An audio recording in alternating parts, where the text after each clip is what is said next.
You know, when you think of a revolution, it probably looks like pure chaos, right?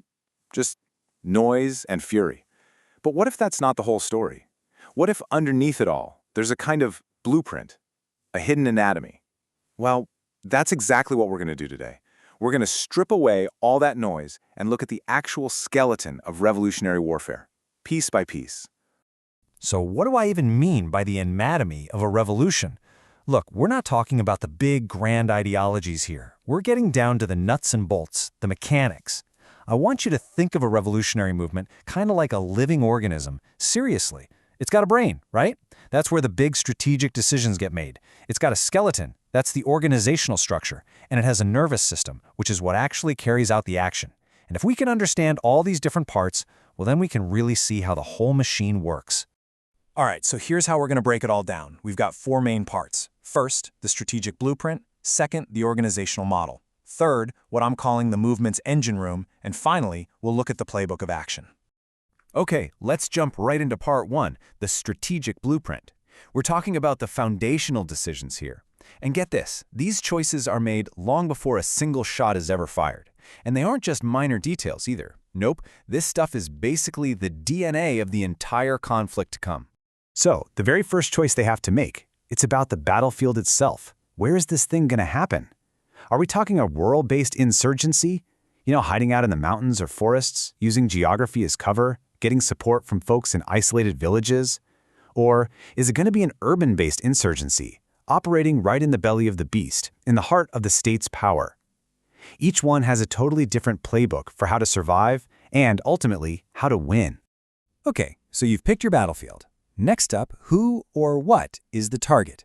This is huge. Is the movement basically just flowing into a power vacuum? Like, is the state already collapsing and they're just exploiting that instability? Or are they going up against a concrete opposition, a stable, powerful, established government? Because let me tell you, the strategies for those two scenarios could not be more different. And that brings us to the final big strategic choice, the method of engagement. How are they actually going to do this? Do they go for subversion? Infiltrate existing structures and try to rot the system from the inside out? Or do they go for overt warfare, a direct, all-out challenge from the outside? So there you have it. Those three choices, where to fight, who to fight, and how to fight, that right there is the fundamental DNA of the movement. All right, which brings us neatly to part two, the organizational model. Because look, a great strategy is, well, it's useless if you don't have a structure in place to actually execute it. This is the skeleton of the movement. It's the framework that gives it shape and, more importantly, allows it to actually do things. And just look at the contrast in how these things can be structured. On one hand, you've got that classic communist cell model. It's super hierarchical, compartmentalized, very top-down. It's efficient for sure, but it's also really vulnerable. Take out the leadership and the whole thing can fall apart. But then, on the other hand, you have something called leaderless resistance. This is totally decentralized. It's a network of autonomous groups. It's way more resilient. You can't just cut the head off the snake, but it's also a lot harder to direct and coordinate.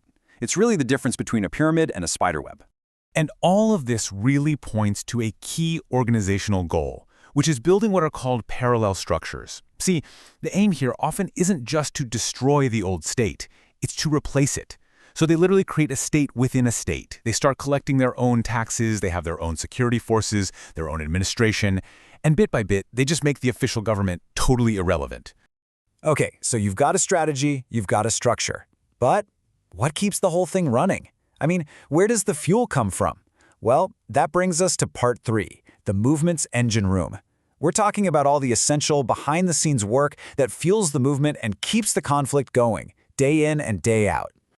And this engine, it really runs on three core pillars. First up, you need people, a constant flow of new recruits that have been properly vetted. Second, you need supplies. This is the logistical lifeblood of the whole operation. We're talking weapons, food, money, you name it.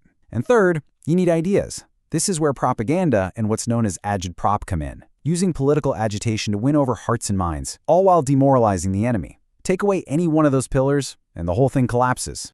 And all of that, the strategy, the structure, the engine room, it all leads us to our final section, part four, the playbook of action. This is where the rubber meets the road. It's where all that planning and organization finally becomes reality. This is the tactical muscle that actually carries out the movement's will on the ground.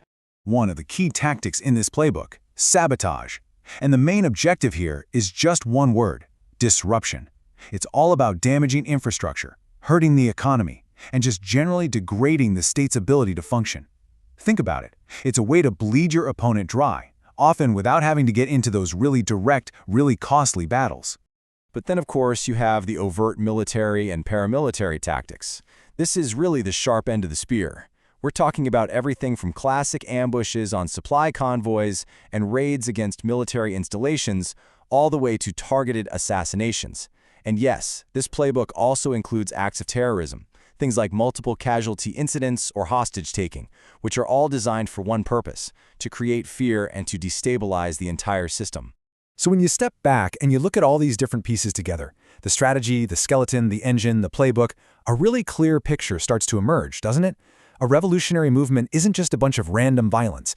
It is a system. It's a machine. The initial strategy dictates the kind of organization you need to build, and that structure is what enables all the specific tactical actions you take on the ground. See? It all flows together, one part into the next. So, as we finish mapping out this anatomy of a revolution, it kind of leaves us with a pretty critical question, right?